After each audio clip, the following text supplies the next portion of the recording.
주시는 하나님의 말씀, 마태복음 13장 24절부터 30절, 그리고 36절부터 43절까지 여러분들에게 읽어드리겠습니다. 예수께서 그들 앞에 또 비유를 들어 이르시되, 천국은 좋은 씨를 제밭에 뿌린 사람과 같으니, 사람들이 잘 때에 그 원수가 와서 곡식 가운데 가라지를 돋뿌리고 갔더니, 싹이 나고 결실할 때에 가라지도 보이거늘 집주인의 종들이 와서 말하되, 주여, 밭에 좋은 씨를 뿌리지 아니하였나이까? 그런데 가라지가 어디서 생겼나이까? 주인이 이르되, 원수가 이렇게 하였구나. 종들이 말하되, 그러면 우리가 가서 이것을 뽑기를 원하시나이까? 주인이 이르되, 가만두라. 가라지를 뽑다가 곡식까지 뽑을까 염려하노라. 둘 다 추수 때까지 함께 자라게 두라. 추수 때에 내가 추수꾼들에게 말하기를, 가라지는 먼저 거두어 불쌍하게 단으로 붓고 곡식을 모아 내 곡간에 넣으리라 하리라. 36절입니다. 이에 예수께서 무리를 떠나사 집에 들어가시니 제자들이 나와 이르되, 밭의 가라지의 비유를 우리에게 설명하여 주소서. 대답하여 이르시되, 좋은 씨를 뿌리는 이는 인자요, 밭은 세상이요, 좋은 씨는 천국의 아들들이요, 가라지는 악한 자의 아들들이요, 가라지를 뿌린 원수는 마귀요, 추수 때는 세상 끝이요, 추수꾼은 천사들이니, 그런즉 가라지를 거두어 불에 사르는 것 같이 세상 끝에도 그러하리라. 인자가 그 천사들을 보내리니 그들이 그 나라에서 모든 넘어지게 하는 것과 또 불법을 행하는 자들을 거두어 내어 풀무불에 던져 넣으리니 거기서 울며 이를 갈게 되리라. 그때의 의인들은 자기 아버지 나라에서 해와 같이 빛나리라. 귀 있는 자는 들으라. 우리 주님의 말씀입니다. 아멘. 우리 그리스도인들이 신앙생활을 하면서 우리 자신들에게 물어보고 또 때로는 질문을 받는 것들이 있습니다. 하나님께서 살아계시다고 하면 왜 세상에 악이 존재하는가? 나쁜 사람들이 선하고 착한 사람들을 이렇게 많이 괴롭히는데 왜 하나님께서는 침묵하고 계시는가? 하나님께서 무슨 이유로 인하여 이렇게 인간의 고통에 대해서 외면하는가? 심지어 교회 안에도 왜 이렇게 위선자가 많고 교회도 거룩하지 못하고 교회 안에도 죄가 이렇게 많이 있는가? 이건 단순한 신학적인 호기심이 아닙니다. 현실 속에서 우리의 삶을 흔들게 하는 실제적인 이유입니다. 이와 같은 참 이해하기 힘든 질문에 대한 예수님의 대답이 오늘 알곡과 가라지의 비유, 예수님의 천국 비유입니다. 이 비유는 단순한 농사에 대한 이야기가 아닙니다. 하나님의 나라에 관한 이야기입니다. 천국은 어떤 곳인가 하는 내용입니다. 천국에 관한 하나님의 시간표, 그리고 하나님의 기다리심, 하나님의 심판, 그리고 하나님 나라의 완성을 보여주는 아주 놀라운 비유입니다. 우리는 다섯 번의 천국 비유 시리즈를 통하여 우리들이 천국이란 어떤 곳이며 우리가 사모하는 천국이 과연 우리에게 어떻게 내 삶을 통하여 증거될 수 있는가에 대해서 말씀을 나누고 있는데요.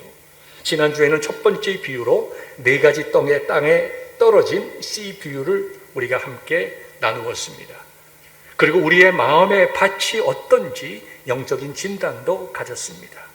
씨 뿌리는 비유를 한 문장으로 요약한다면 천국이라고 하는 것은 하나님의 말씀을 기쁨으로 받아 깨닫고 그 다음에 그 말씀을 붙잡고 인내할 때에 그 씨는 생명이 있어서 풍성한 열매를 맺게 되며 확장되는 하나님의 나라라는 것에 대해서 말씀을 나누었습니다.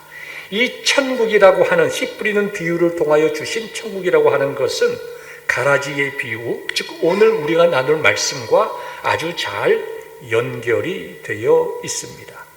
씨 뿌리는 비유와 천국의 현재성에 대해서 말씀했다고 하면 가라지 비유는 천국의 미래성에 대해서 이야기를 하고 있습니다. 세상 사람들은 천국 하면 우리의 모든 소망이 이루어지는 것으로 생각합니다. 마음에 갈등이 없고 걱정 근심이 없고 내가 하고 싶은 일을 다 하고 내가 누리고 싶은 것을 다 누리는 곳, 그곳이 천국이다라고 생각합니다. 믿는 사람이나 믿지 않는 사람이나 동일한 생각일 것입니다. 그러나 예수님께서 비유를 통하여 우리에게 보여주신 천국은 그런 천국 아닙니다. 그것과는 비교할 수 없는 하나님의 나라와 그 하나님의 나라가 이 악한 세상 속에서 어떻게 자라고 확장되어 나가는가, 그리고 하나님께서 나를 통해서 어떻게 하나님의 나라를 확장시켜 나가며 내가 그 하나님의 놀라운 은혜와 능력을 내가 경험할 수 있는가, 그것을 통하여 천국을 설명하십니다. 그래서 씨 뿌리는 자의 비유를 통하여 설명한 천국은 이미 온 천국과 앞으로 완성되어 갈 천국 사이에 있는 우리가 변화되어 가고 미래에 완성된 천국을 누리는 천국의 현재성에 대해서 강조를 둔 것입니다. 그리고 가라지 비유는 하나님의 역사 속에서 어떻게 완성되고 완성될 때의 모습을 보여주십니다. 그래서 이 두 가지 비유를 합치면 현재 내 마음속에 말씀으로 자라나고 열매 맺는 천국이 미래에 완성될 영광스러운 하나님 나라로 이어진다고 하는 복음의 진리를 우리가 깨닫게 되는 것입니다. 오늘 이제 나눌 알곡과 가라지의 비유에 대해서 말씀을 드리겠습니다. 네 가지 밭과 씨 뿌린 자의 비유라고 하는 것이 한 사람의 마음속에 임하는 천국이라면, 알곡과 가라지는 세상과 교회 속에 임하는 하나님의 나라를 의미합니다. 본문을 보면 예수님은 그 당시의 생활 속에서 특히 이제 밭을 가는 그 사람들에게 매우 충격적이면서도 영적으로 깊은 도전을 주고 계십니다. 내용은 이겁니다. 한 농부가 자신의 밭에 좋은 씨를, 즉 위트라고 그러죠. 위트를 뿌렸습니다. 그런데 밤에 원수가 와서 가라지를 덧뿌리고 갔다는 것입니다. 이것이 팩트입니다. 본문에 나와 있는. 여기에 가라지라고 되어 있는 번역된 그 잡초의 헬라어 단어는 지자니아란 말인데 학명으로 보면 로리움 테뮬렌템이라는 잡초입니다. 우리가 잘 아는 말로 표현하면 독보리예요. 이 독보리는 고대 근동지방에서 농사를 짓는 모든 사람들에게 악몽과 같은 정말 끔찍한 잡초였습니다. 왜냐하면 이것이 밀과 함께 자랄 때는 거의 구분이 안 됩니다. 잎의 모양, 색깔, 자라는 속도까지 정말 완벽하게 일치해서 전문가조차도 구별해내기가 힘듭니다. 이 두 종류의 동류가 구별되는 순간은 마지막 열매 맺는 때입니다. 밀은 이제 알곡이 맺히고 하면 이게 이제 누렇게 이제 밀이 익어가면서 곡식이게 숙이게 되죠. 그런데 이 독보리는 고개를 빳빳하게 하고 색깔도 회색을 띠게 됩니다. 그래서 거의 마지막 부분에 거의 이제 수확 단계에 왔을 때에야 그것이 구별이 되는 것입니다. 거기다가 이 독보리에는 테뮬린이라고 하는 치명적인 독소가 있어서 사람이 이것을 먹으면 구토하거나 설사하거나 아니면 시력장애까지 일으키게 됩니다. 그리고 더 큰 문제는 이 독보리의 뿌리가 굉장히 강력하고 옆으로 잘 퍼져서 옆에 자라는 정상적인 보리, 즉 정상적인 밀, 위트의 뿌리와 연결되어 있다는 거예요. 민글되어 있다는 거예요. 그래서 나중에 발견을 해서 이 독보리를 뽑으려고 하면 뿌리가 연결되어 있는 다른 밀까지 뽑혀서 제대로 결실을 하게 되지 못하는 경우가 있게 됩니다. 진짜 밀의 뿌리까지 통째로 뽑혀 나가기 때문입니다. 그래서 예수님께서는 이 비유를 통해서 무슨 정말 도전적인 말씀을 주시는가 하면, 얘들아, 그 독초 뽑지 말고 그대로 두어라. 그렇게 말씀하신 것입니다. 이것은 오늘을 살아가는 우리들에게 주시는 동일한 말씀이에요. 우리가 교회 안에서 우리의 생활을 통해서 얼마나 많은 도전과 회의를 받습니까? 하나님이 살아계시다고 하는데 왜 이렇게 세상에 악한 사람들이 많이 있는가? 우리가 시편을 보면 아삽의 시가 나오죠. 아삽이 참 괴로워합니다. 하나님, 어떻게 이런 일이 있을 수가 있습니까? 하나님을 믿는 하나님의 백성들은 이 땅에서 눈물 흘리며 고생하며 애통하고 있는데 하나님을 알지 못하며 믿음의 삶을 살아가지 못하는 저 악인들은 왜 저렇게 잘 됩니까? 하는 일도 저렇게 잘 되고 그리고 죽을 때까지도 평안하게 저렇게 죽을 수가 있습니까? 나는 정말 이해하지 못하겠습니다. 그 시편에 나와 있는 것 아닙니까? 뭐 아삽의 마음일 뿐입니까? 우리들도 마찬가지죠. 세상 안에는 또 교회 안에도 사기꾼들, 위선자들, 다른 사람들에게 마음의 상처를 주면서도 너무나 뻔뻔한 사람들이 활개를 지으며 살아가고 있습니다. 아이고 좀 저 사람 좀 멀리 이사 갔으면 좋겠다. 우리 옆집 사람들 좀 멀리 이사 갔으면 좋겠다. 어떻게 저러면서 살아갈 수가 있나? 이게 남의 이야기가 아니고 예수님 당시의 문제만 아니고 오늘을 살아가는 삶의 현장 속에서 우리들이 동일하게 발견할 수 있는 것입니다. 예수님의 제자들도 그 시대 사람들도 동일한 질문이 있었을 것입니다. 특별히 예수님의 제자들은 예수님을 바라보면서 여기에 대한 희망을 가졌을 것입니다. 어떻게 하나님께서 언제까지 거룩한 예루살렘을 짓밟는 이 로마인들을, 로마 세력들을 쫓아낼 것인가? 언제까지 하나님께서 이 이방인들을 허락하실 것인가? 이제 메시아가 오시면 이들을 완전히 쓸어내시고 하나님 나라를 만드실 것인데 어서 오시옵소서 메시아여 저희들이 기다립니다. 그런 마음으로 메시아를 기다리지 않았습니까? 예수님의 제자들은 예수님을 만나서 이분이야말로 우리가 기다리던 바로 메시아다. 우리 선생님께서 정말 하늘에서 불을 내려서 이 모든 악한 세력들을 완전히 쓸어내고 로마 제국을 물리치고 거룩한 예루살렘을 회복시켜 주실 줄 믿습니다. 그들은 그러한 희망을 가지고 예수님을 따르지 않으셨습니까? 그런데 예수님은 이 비유의 말씀을 통하여 너희들이 생각하는 그런 것이 하나님의 나라가 아니다 이 말씀하시는 거예요. 그리고 너희들을 괴롭히고 너희가 이해하지 못하는 부분이 있다 하더라도 모든 것을 하나님께 맡기고 너희들은 그대로 잠잠히 있으라. 하나님께서 하실 때까지 너희들은 기다리라. 그 말씀하셨습니다. 오늘 이 본문의 말씀을 가지고 주신 메시지를 세 가지로 짧게 요약해 드리겠습니다.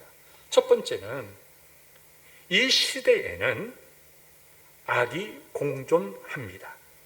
세상과 교회에 악이 있습니다. 예수님께서는 밭에 가라지가 생겨나는 원인을 명확하게 짚어내셨습니다. 오늘 본문 25절에 보니까 사람들이 잘 때에 그 원수가 와서 곡식 가운데 가라지를 덧뿌리고 갔다. 여기 잘 때라고 하는 것은 피곤하거나 저녁 때가 되어서 잔다는 시간이 아니고 종들이 게을러서 잠을 잤다는 뜻이 아니고 사람이 방심하고 있을 때에, 즉 영적인 취약성을 얘기하는 거예요. 영적으로 취약할 때에 와서 가라지를 덧뿌렸다. 독보리 씨를 뿌렸다는 거예요. 이 씨를 뿌렸다고 할 때는 영어 여기 원문을 보면 덧뿌렸다. 덧뿌렸단 말 알죠? 뿌린 다음에 그 위에 뿌렸다. 아무래나 뿌린 것이 아니라 뿌려진 좋은 씨앗 그 위에다가 누가요? 악한 사탄이 그 위에 뿌렸다는 거예요. 그래서 그 처음부터 그 농사를 망치게 하기 위해서, 다른 보리들이 제대로 자라나지 못하게 하기 위해서, 주인 농부의 마음을 아프게 하기 위해서 그와 같이 뿌린 씨 위에 그 자리에 뿌렸다는 거예요. 이것은 실질적으로 로마 시대에 많이 있었던 일입니다.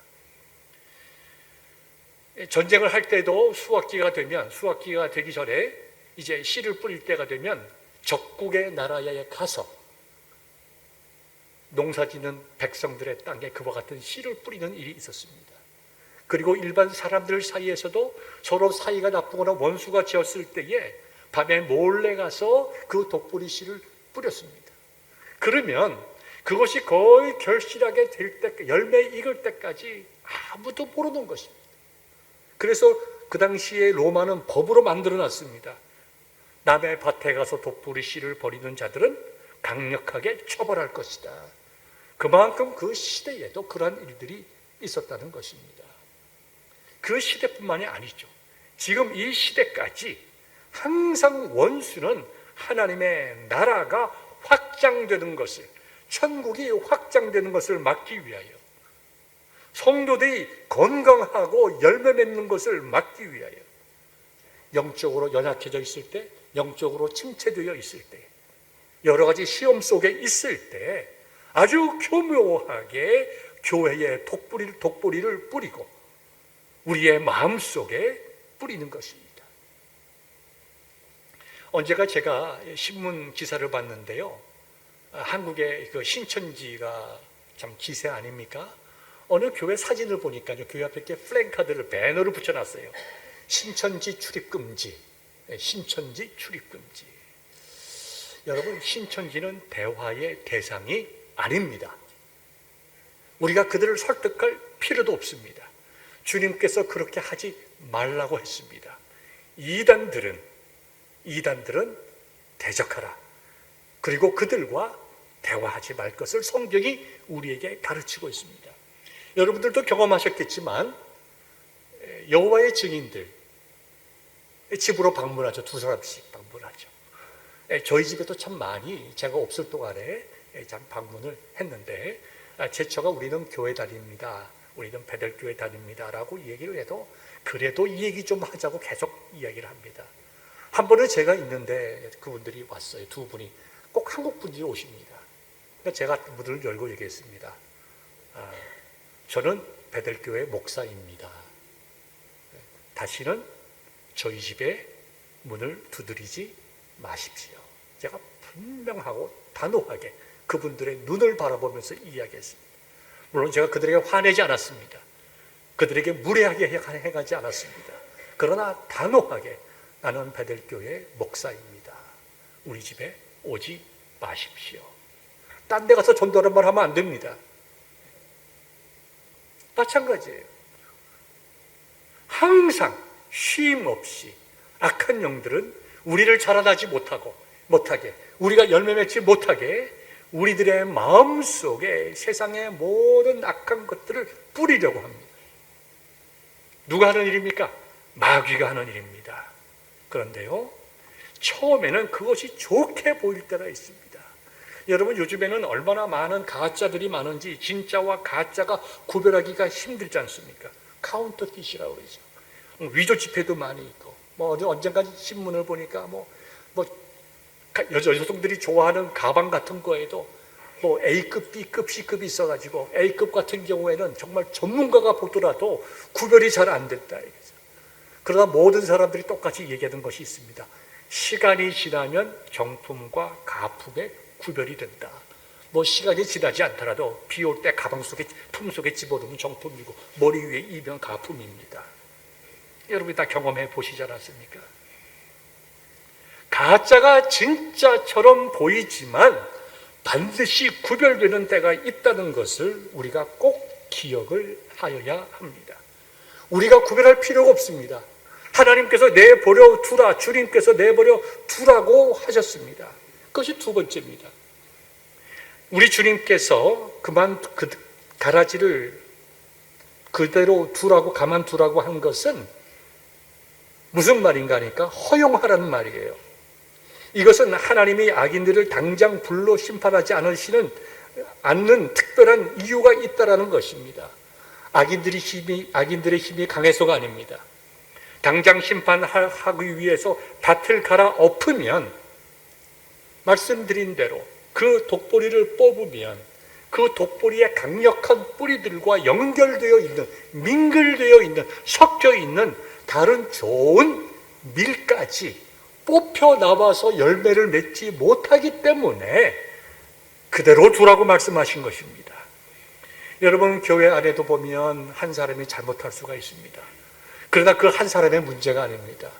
그 사람들의, 그분의 자녀들, 남편, 아내, 친척들, 친구들, 교회 안에서 실수하시는 분들도 있고 잘못하는 분들도 있고 죄를 짓는 분들도 있을 수가 있지만 그 문제를 우리가 얼마나 쉽게 다루려고 하는지 그렇게 하지 말라는 거예요. 잘 다룰 수도 없습니다. 오랫동안 하나님께서 은혜를 주셔서 심령을 변화시키시고 필요에 따라 회개시키시고 하나님 앞에서 새롭고 건강하고 유능한 사람으로 자랄 때까지 기도해 주면 하나님께서 만들어 가실 터인데 우리 자신들이 너무 쉽게 판단하고 고치려고 그러고 교훈하고 훈계하고, 여러분 그렇게 해서 얼마나 이것이 효과가 있던가요? 언젠가 여러분들에게 말씀을 드렸습니다마는 이제 은퇴하신 우리 한국의 할렐루야 교회 김상봉 목사님, 저를 앉혀놓고 이런 얘기 했다고 하지 않았습니까? 사람이 얼마나 변하기가 어려운지에 대한 말씀이죠.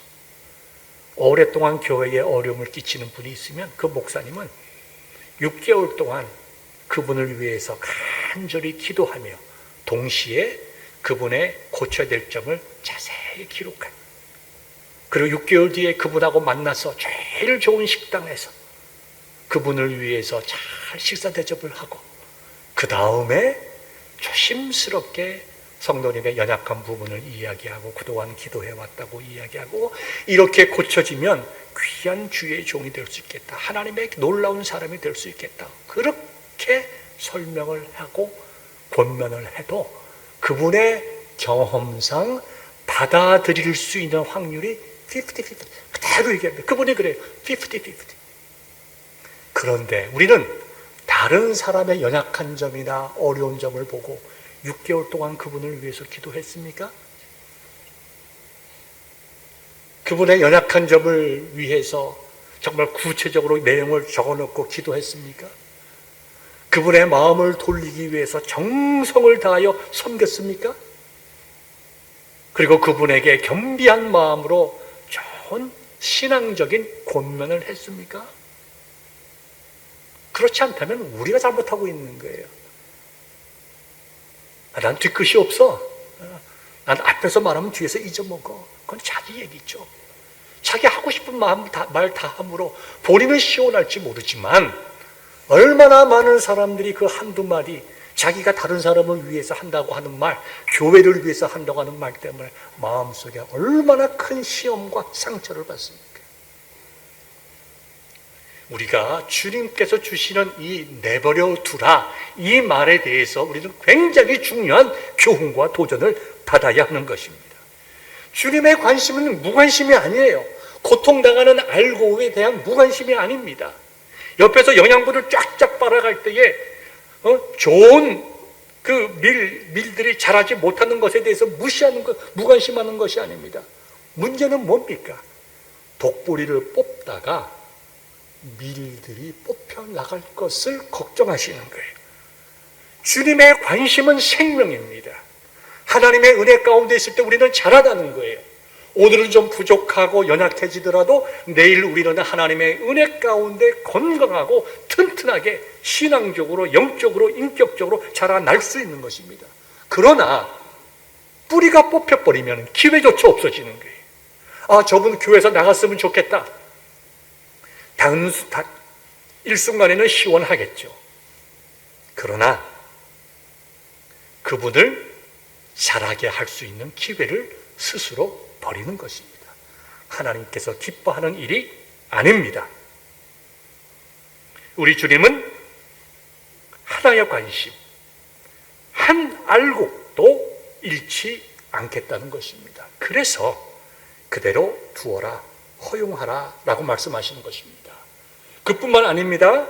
가라지 중에서는 사람은 그 가라지를 변화시킬 수 없지만 우리 주님께서는, 하나님께서는 초자연적인 은혜로 나중에 변화시킬 수 있습니다. 이것은 우리가 이제 비유기 때문에 잘 이해해야 됩니다. 오늘 우리가 연약한 성도들이 있고 우리 주위에 정말 복음에 대해서 거부하는 성도들이 있다 하더라도 내일 누구보다도 탁월한 하나님의 백성들로 자라날 수가 있습니다. 저는 성도들을 바라보면서 늘 이렇게 생각하고 기도합니다. 오늘 연약한 성도들이, 오늘 처음으로 교회에 오신 분들이, 오늘 초신자들이 앞으로 1년 뒤에, 2년 뒤에, 3년 뒤에, 10년 뒤에 놀랍고 능력 있는 그리스도인으로 자랄 것을 미리 생각하고 그분들의 변화된 모습을 그릴 때에 내 마음속에 기쁨이 있어요. 내가 할 수 있는 일은 아니고 하나님께서 하시는 일이지만 하나님께서 그 일을 하실 수 있도록 사도 바울의 말씀과 같이 씨를 뿌리고 물을 주면 하나님께서 자라게 하실 것이다. 거기에 대한 소망을 가지는 것입니다. 여러분들도 꼭 그와 같은 소망을 가지길 바랍니다. 판단하거나 정죄하거나 고치려거나 뽑으려기보다 위에서 기도하고 그 한 영혼이 상처받지 않도록 애쓰고 우리가 최선을 다해서 섬기면 하나님의 때에 놀라운 30배, 60배, 100배의 결실을 맺는 아름답고 실한 밀로 자라게 하실 것입니다. 세 번째는 추수 때가 있다는 것입니다. 하나님께서 영원히 그 독보리를 놔둔다는 것은 아닙니다.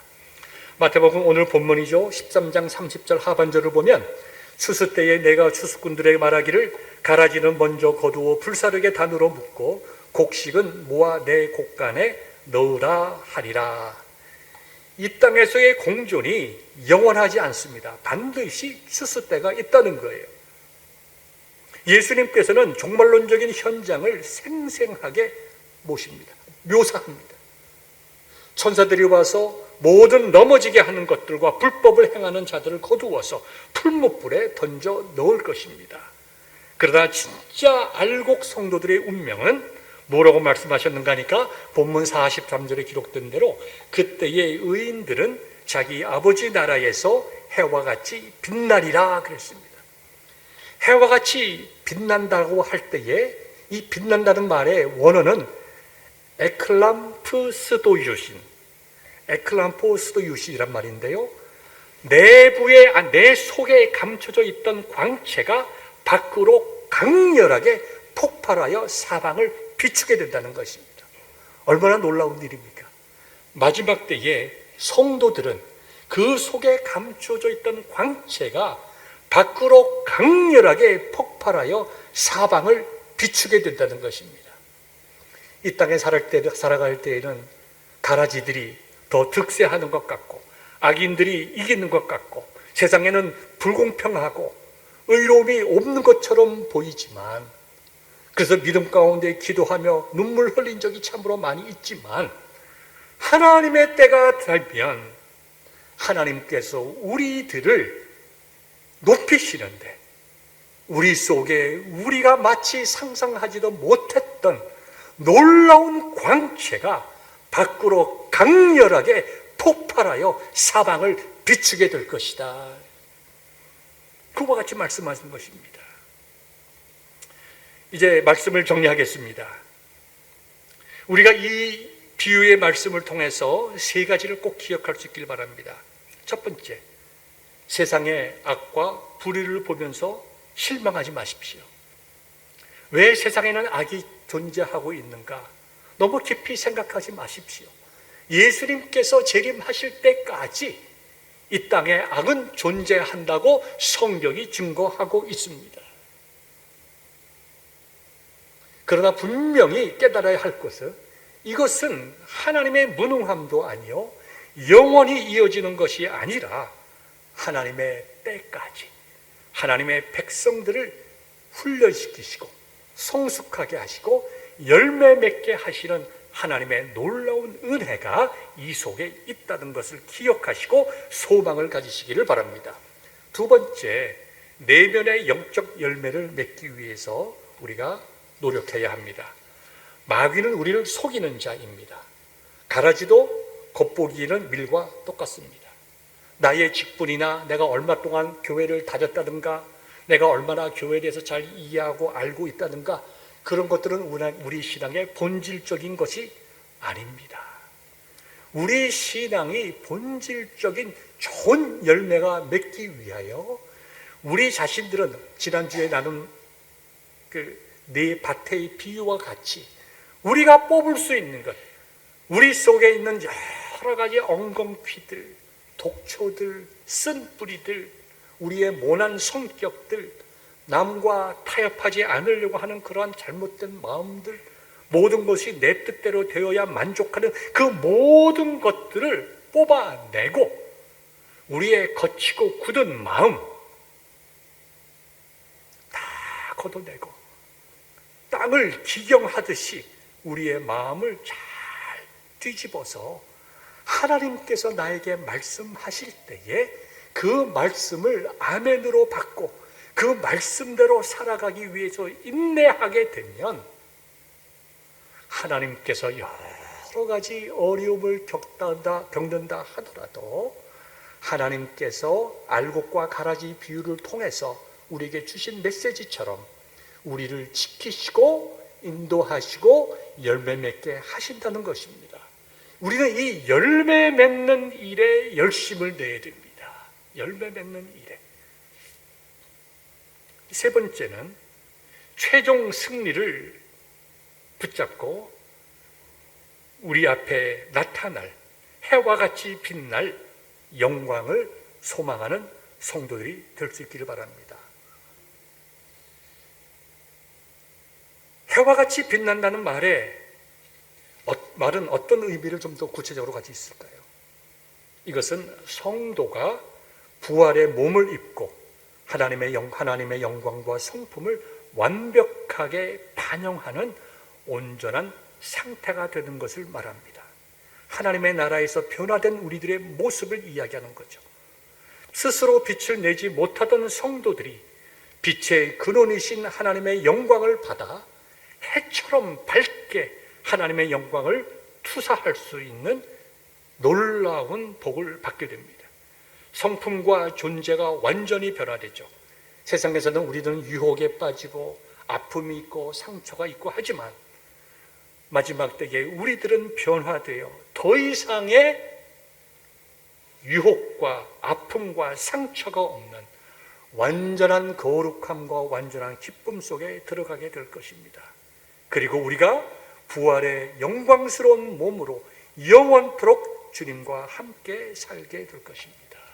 이것이 곧 우리가 누릴 천국에 대해서 알곡과 가라지의 비유를 통해서 주님께서 주신 메시지가 되는 것입니다. 여러분 알곡입니까? 여러분들은 알곡입니다. 여러분들은 가라지가 아닙니다. 여러분들은 이미 예수 그리스도를 믿어 하나님의 자녀가 되었다면 결코 변하지 않는 알곡입니다. 그러나 나만 알곡인가요? 다른 사람들은 가라지입니까? 우리들은 다른 사람이 저 사람은 가라지다. 저 사람은 알곡이 아니다. 저 사람은 문제가 많다. 저 사람은 우리 교회에 있으면 안 된다. 이것은 알곡으로 받은 은혜를 스스로 버리는 것입니다. 그렇기 때문에 내가 알곡인 것 같이 내가 하나님의 은혜로 받아 은혜로 알곡이 된 것처럼 나의 판단과 모든 것을 내려놓고 우리 함께 예배드리던 모든 분들 하나님께서 사랑하신 알곡들 저 귀한 알곡들이 상처받지 않도록 내가 다른 사람에게 독보리는 아니지만 독보리와 같은 잡초와 같은 그와 같은 모습을 가지면 안 되겠다. 우리 자신들이 여러분 꼭 결단하시기를 바랍니다. 심판은 내가 하는 것 아닙니다. 판단은 하나님이 하는 것 아닙니다. 하나님께서 뜻이 계셔서 때로는 허락하실 때가 있습니다. 그리고 마지막으로 해처럼 빛나는 삶의 목표를 가지고 인내하며 살아갈 때에 우리의 삶 속에서도 30배, 60배, 100배의 열매를 맺을 뿐 아니라 하나님 나라에서 해처럼 빛나는 귀한 성도들이 될 것입니다. 이와 같은 은혜와 깨달음이 또 실천이 이 시간 말씀을 들은 저와 여러분들에게 충만하기를 주님의 이름으로 축복합니다.